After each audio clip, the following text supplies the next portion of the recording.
불과 2달 전 미국의 금리를 결정하는 연방준비제도는 최소 2023년까지 현재의 제로금리를 유지하겠다고 공언했습니다.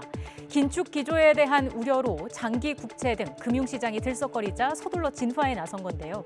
하지만 과연 이 발언이 그대로 지켜질지 그 누구도 섣불리 장담하기는 어렵습니다.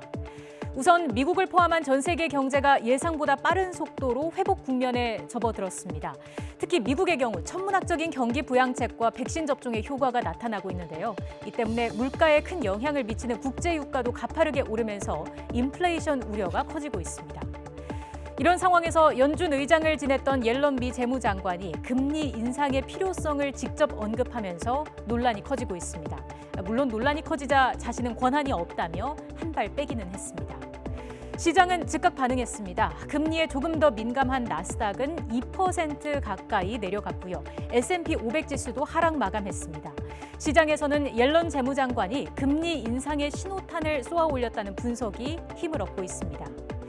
이런 미국의 움직임에 우리도 촉각을 곤두세울 수밖에 없습니다. 현재 우리나라 기준금리는 지난해 5월 사상 최저인 0.5%로 낮아진 뒤에 1년째 동결돼 있는 상태인데요. 자본 유출 우려 등을 고려해서 미국과 일정한 금리 차이를 유지해야 하는 현실을 고려하면 한국은행도 예상보다 금리 인상 시기를 앞당길 수 있습니다.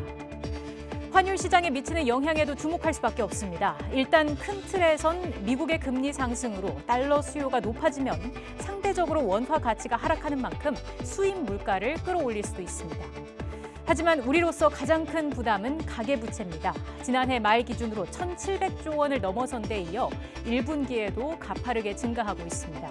부동산 가격의 급등과 이른바 비투, 또 코로나 충격에 따른 생활자금 대출 등의 영향이 겹친 것으로 풀이되는데 단순하게 계산해도 금리가 1%포인트만 올라도 이자만 수십조가 늘어나는 셈입니다.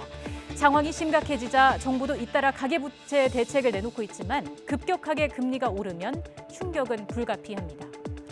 이런 상황에서 한국은행은 과연 어떤 선택을 하게 될까요? 고민은 계속 깊어질 것으로 보입니다.